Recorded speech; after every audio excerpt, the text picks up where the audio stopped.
Halo teman-teman, selamat datang di channel Indonesia Student Corner. Perkenalkan, nama saya Pian Paujan Padilla dengan NIM 15036210088. Saya dari Program Studi Pendidikan Teknik Bangunan Universitas Negeri Jakarta. Nah, di video kita kali ini, kita akan membahas mengenai materi komponen-komponen struktur bangunan. Sudah siap semuanya? Yuk, kita mulai. Teman-teman, udah pada tahu belum apa perbedaan antara struktur bangunan dengan konstruksi bangunan? Secara definisi, struktur itu diartikan sebagai bagian-bagian yang membentuk berdirinya sebuah bangunan. Nah, di bagian-bagian itu terdiri dari pondasi, sloop, dinding, kolom, ring, kuda-kuda, hingga ke atap. Sedangkan konstruksi diartikan sebagai gabungan dari keseluruhan elemen struktur dan juga non-struktur. Bisa juga dikatakan bahwasanya konstruksi bangunan itu merupakan sebuah objek bangunan secara keseluruhan yang berhasil terbentuk atas satu kesatuan dari struktur-struktur yang ada. Jika kita ibaratkan struktur dengan bagian tubuh manusia, maka struktur itu adalah jantung, paru-paru, tulang, dan lain-lain. Sedangkan konstruksinya itu diibaratkan dengan tubuh manusia itu sendiri. Maka dalam bangunan, struktur itu adalah balok, kolom, dinding, atap, dan lain-lain. Sedangkan konstruksinya itu adalah bangunan itu sendiri. Sehingga satu kesatuan dari kolom, balok, dinding, dan lain-lain itu disebut konstruksi bangunan. Selanjutnya, kita akan membahas mengenai klasifikasi komponen struktur bangunan, di mana dalam bangunan rumah sederhana, komponen struktur bangunan dibagi menjadi 3 bagian. Yang pertama, struktur atas, yang kedua, struktur tengah, yang ketiga, struktur bawah. Yang pertama, struktur atas atau disebut sebagai superstruktur. Struktur atas merupakan bagian bangunan yang terbentuk memanjang ke atas untuk menopang atap. Dapat dilihat pada gambar bahwasanya struktur atas bangunan itu antara lain adalah rangka atap dan juga kuda-kuda. Yang kedua, struktur tengah. Struktur tengah merupakan bagian bangunan yang terletak di atas permukaan tanah dan di bawah atap. Struktur tengah adalah tempat yang layak untuk ditinggali oleh manusia. Dapat dilihat pada gambar di samping bahwasanya struktur tengah diantaranya ada dinding, kolom, dan juga ring bak. Yang ketiga, ada struktur bawah atau disebut sebagai substruktur. Struktur bawah adalah bagian bangunan yang terletak di bawah permukaan tanah. Dalam gambar di samping, struktur bawah ada pondasi dan juga sloop. Sekarang kita akan membahas satu persatu komponen struktur bangunan. Nah, yang pertama adalah pondasi. Pengertian dari pondasi merupakan bagian paling bawah dari struktur bangunan yang bersentuhan langsung dengan tanah.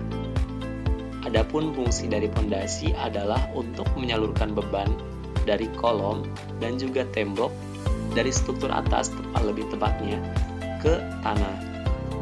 Adapun klasifikasi pondasi dibagi menjadi 2. Yang pertama, pondasi dangkal adalah pondasi yang kedalamannya tidak lebih dari 2 meter. Pondasi dangkal biasanya digunakan dalam pembangunan rumah sederhana. Contohnya pondasi batu kali.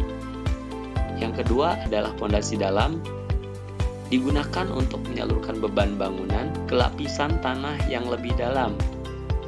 Biasanya pondasi ini digunakan untuk bangunan tinggi, bangunan-bangunan gedung, dan contohnya adalah pondasi tiang pancang.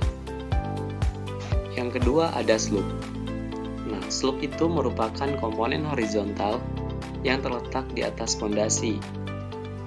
Di atas pondasi ya, slope itu bentuknya balok dan memanjang yang terbuat dari beton bertulang. Fungsinya adalah untuk meratakan beban dari atas dan diteruskan ke pondasi. Selain itu, berguna juga untuk mengikat struktur kolom serta pengunci dinding agar saat terjadi pergerakan tanah, dinding tidak roboh. Yang ketiga ada kolom. Pengertian dari kolom merupakan struktur vertikal yang berfungsi untuk meneruskan beban vertikal bangunan dari atas ke bawah hingga ke pondasi dan dari pondasi ke tanah. Nah, kolom struktural berbeda dengan kolom arsitektural yang berfungsi untuk menunjang estetika bangunan. Kolom yang tidak memenuhi standar juga itu sangat berbahaya karena kolom adalah salah satu komponen penting dalam suatu bangunan.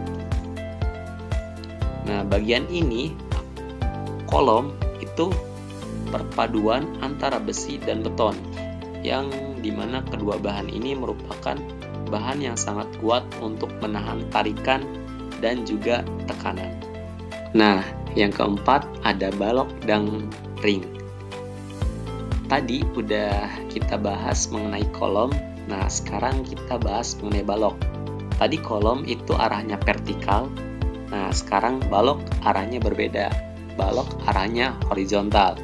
Nah, secara pengertian, balok merupakan bagian dari struktur yang berfungsi sebagai dudukan tembok serta mengikat kolom lantai atas, di mana beban yang diterima balok itu dari plat lantai, kemudian dari balok diteruskan ke kolom, dan dari kolom selanjutnya diteruskan ke pondasi.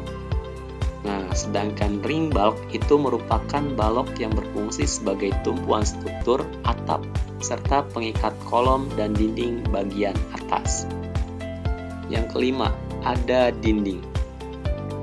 Dinding adalah suatu struktur padat yang membatasi dan kadang melindungi suatu area tertentu. Nah, dinding ini memiliki dua fungsi utama. Yang pertama adalah untuk menyokong atap dan langit-langit, membagi ruangan, serta melindungi terhadap intrusi dan cuaca. Bahan dari pembuatan dinding itu sangat banyak.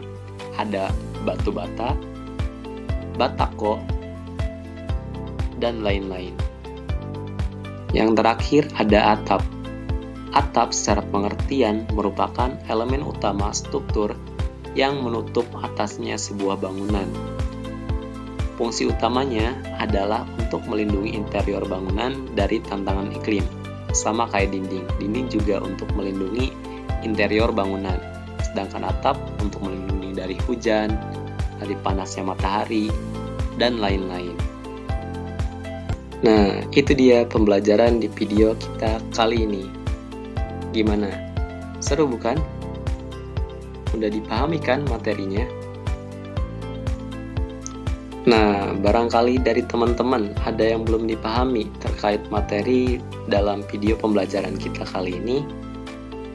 Silahkan ya untuk dituliskan di kolom komentar pertanyaannya. Terima kasih teman-teman yang sudah menonton video kali ini. Sampai jumpa di materi selanjutnya. Dadah!